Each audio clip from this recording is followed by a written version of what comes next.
Hey, what's up? I'm Andres, and today I'm not exactly bringing you a tutorial.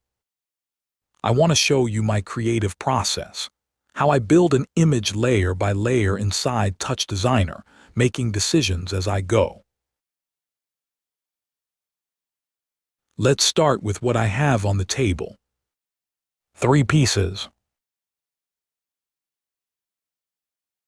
In this case, the first one is an image generated with AI in a vaporwave style. In the prompt, I just asked directly for that aesthetic.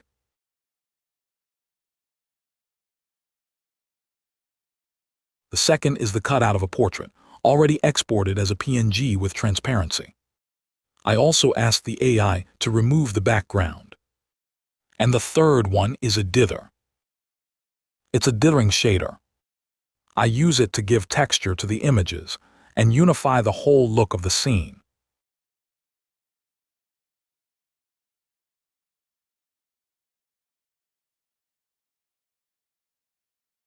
I connect the component and I want to see it on screen.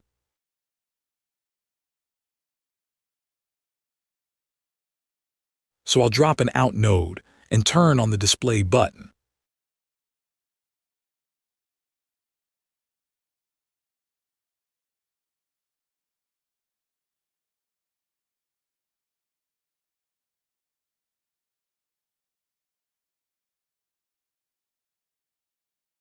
With the display button, I keep checking the result without losing sight of the rest of the network I'm building.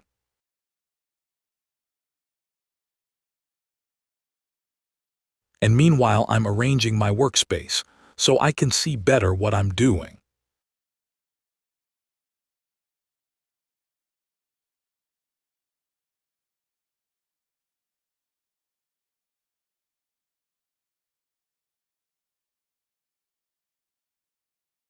Alright, now the first thing is fixing the framing, and I'm going to use 2 crop nodes to trim the image and place it how I need it. Okay, so in this part I'm going to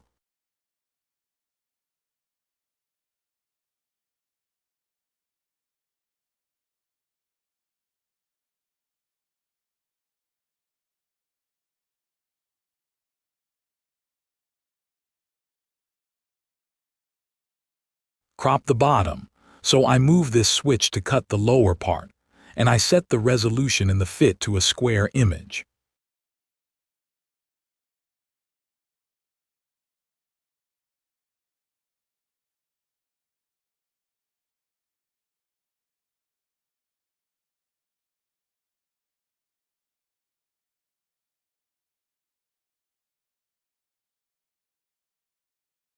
Alright, now let's go for the second part.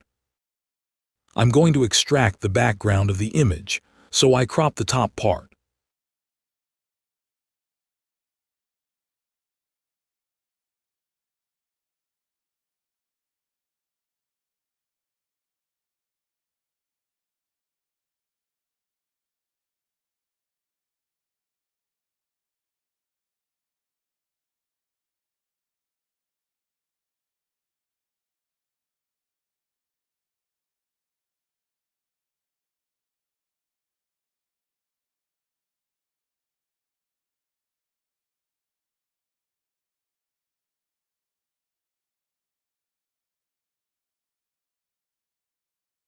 I'll use a comp node to combine the images.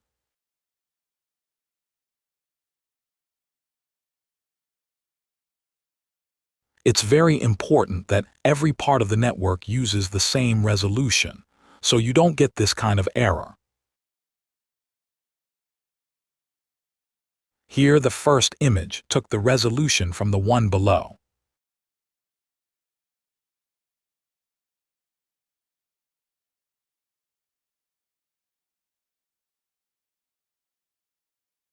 So I add a fit node and set the resolution.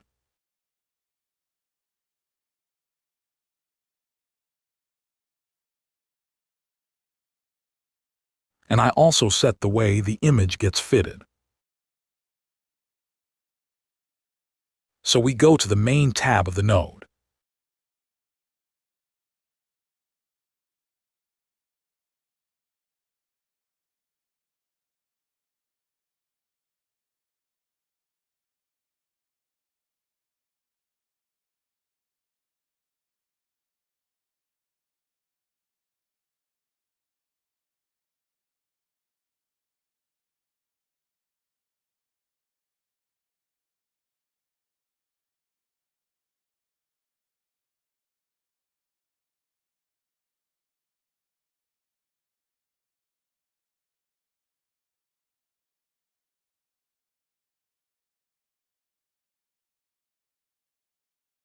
The best way is to arrange it like this.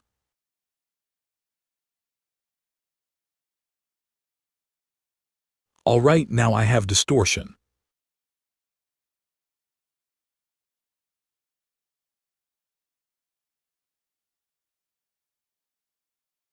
Now what I need is the transparency of the image, so I go inside this component.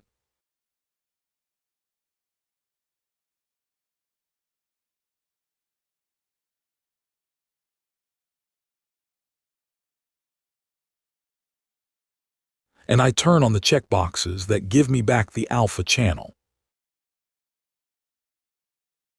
There, now I have the transparency.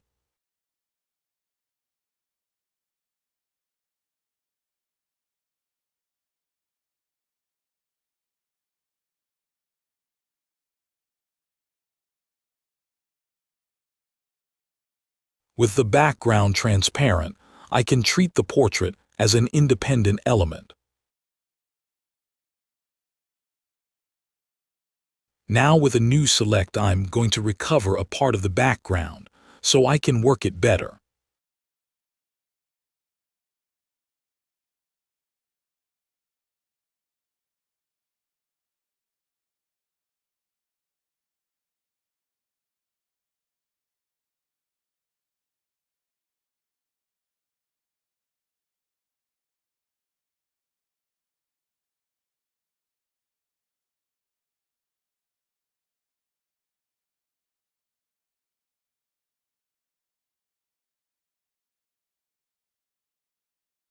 And here, as a creative side note, the composite has several image blending operations.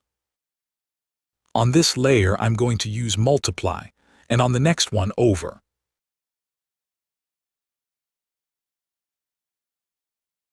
It depends on what each person is going for. And you can check what each image operation does. There, the girl is now over the background.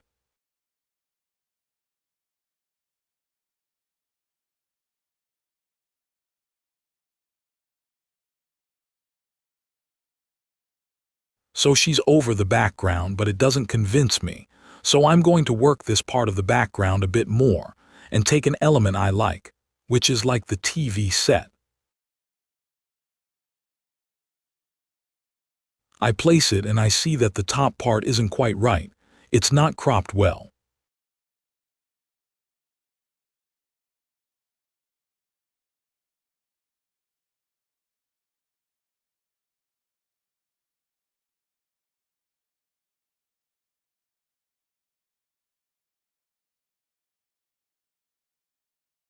With the transform node, I set the alpha value to 1, and now I can assign a background color.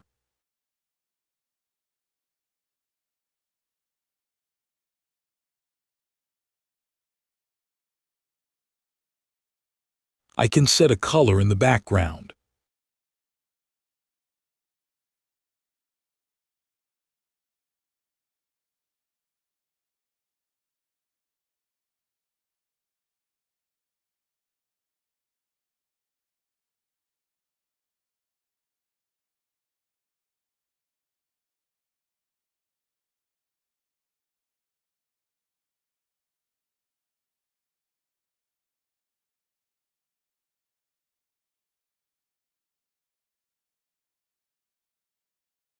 I like the image a little better, but no, I'd rather crop it.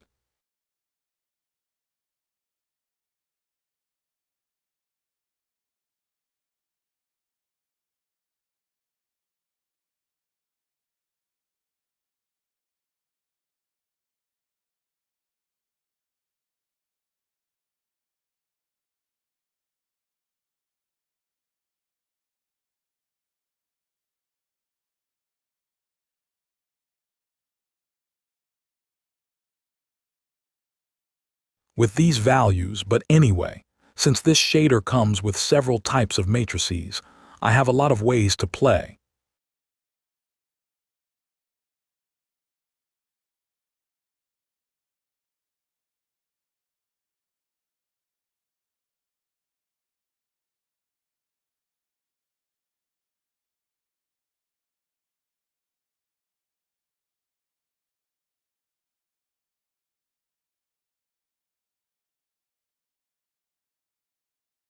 So I want more texture, so I'm going to create a second mask.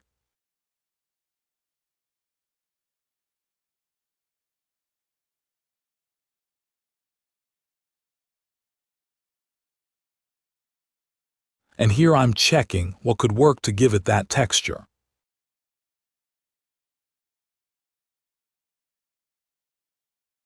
I use a fit node again too. Same rule, match the resolution of the whole scene. I drag and assign the reference value. No value.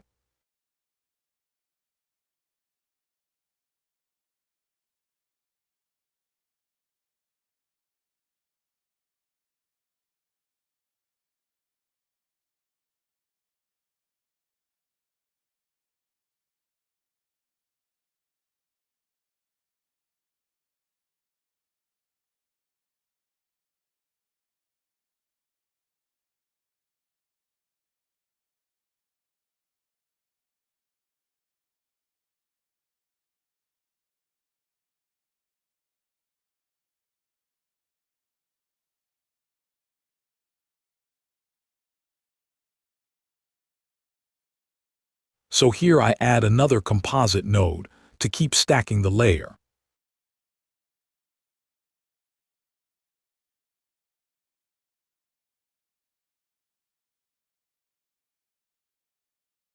There, the texture got assigned on multiply. It gives a cool texture. I mean, you don't lose the image behind, and it stays at the size of the other image.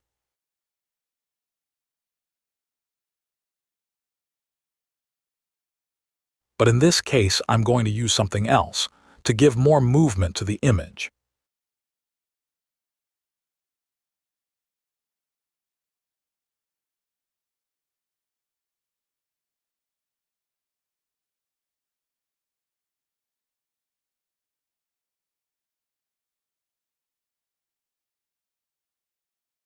I'm going to create another mask where I'll use a noise.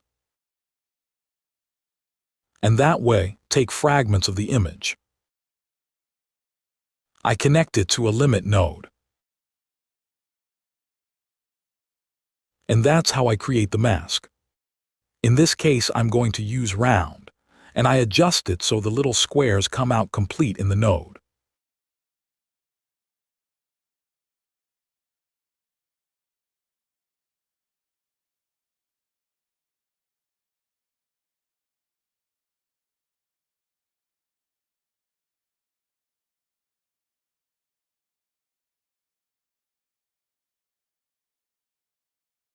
Now, for the mask value, what works for me is pure black and white, because when you create the mask, it won't cut out completely if there are gray tones.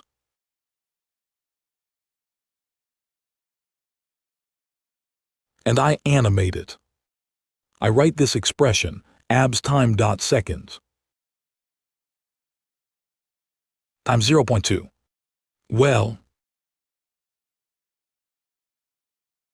I change it to 0.5. This changes the speed.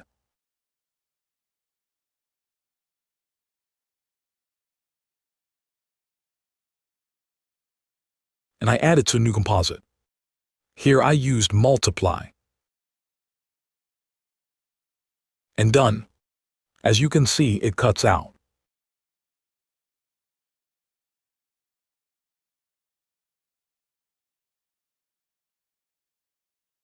It cuts out the background and it has a kind of displacement, so the image now has a texture with movement.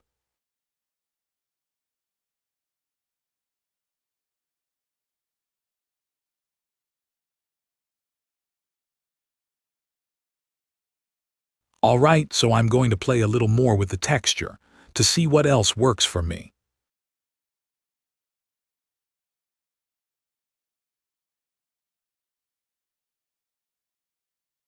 Here I add a new fit to change that resolution you see in the dots.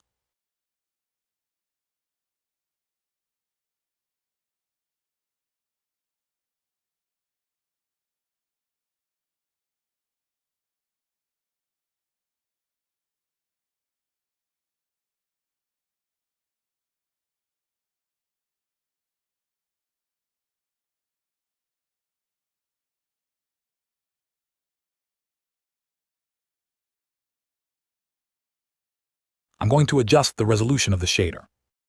So let's see what fits me better.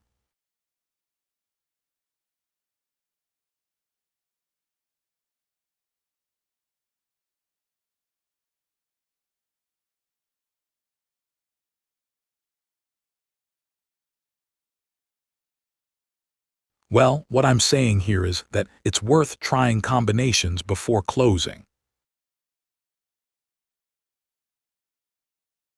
What we're doing.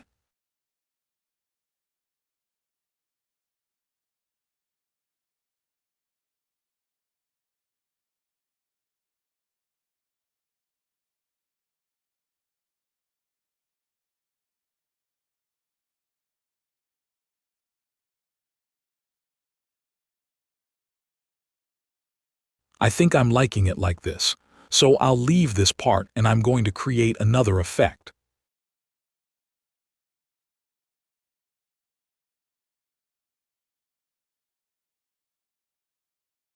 The idea is how to create a frosted glass effect, so I'm going to add a Luma Blur node, and with this, going through the shader, it will give that glass effect.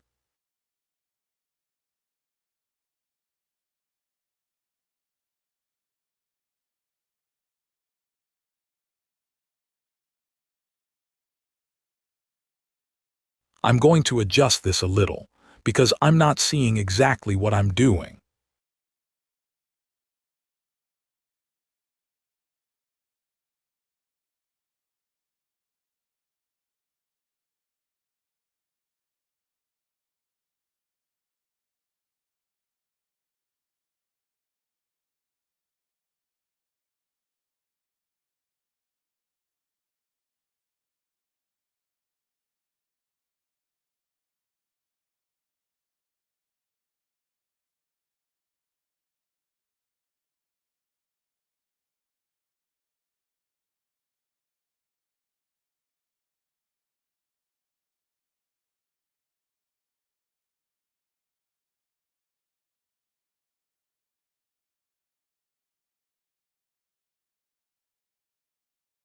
There, you can see that afterwards I arrange the nodes and organize the workspace better.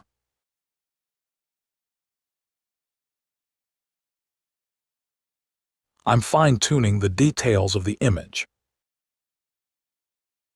Here, for example, I didn't like that the sun was lighting so much of the face, so I move it a little so it starts. Well, I don't know, it gives it kind of a lighting texture that seems right to me. Now I do add the Luma Blur node, which is for getting the effect I mentioned before.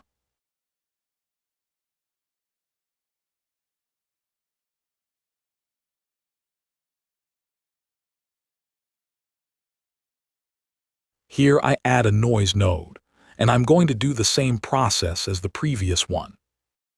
I connect it and I animate it.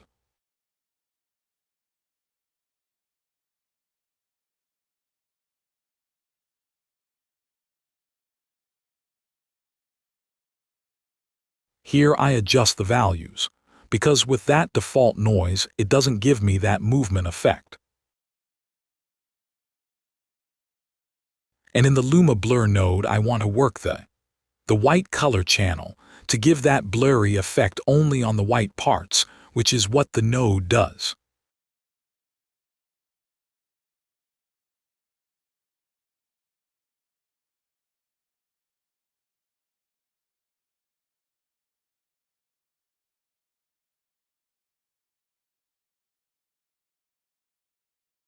Here I write the expression, but I can't find where.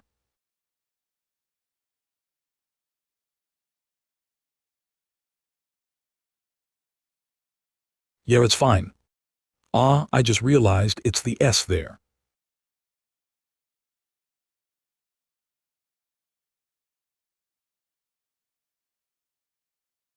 So here it ends up animated on the Y-axis.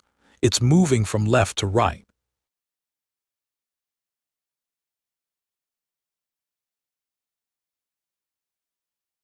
There, you notice it gives that blur effect in certain areas, and in others it doesn't get applied and well.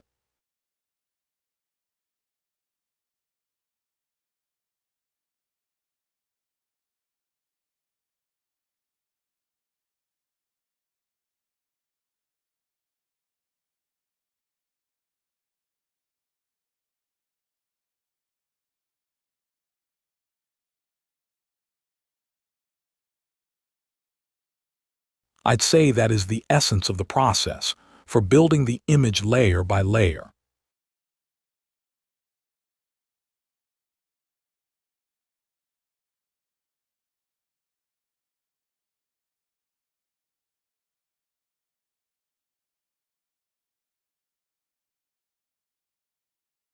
Over here, I want to add a color adjustment node.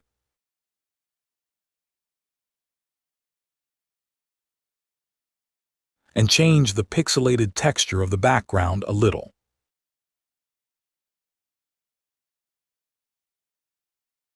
And I move this controller to 190.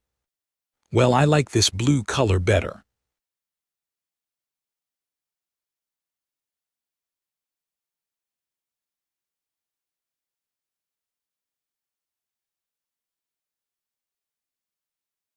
And there, now I have kind of a vaporwave palette. With these simple elements. And a bit of lighting. Over here I am. And done.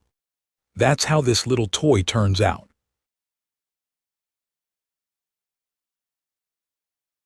This would be the whole process to get the image. So thank you very much for watching. See you later.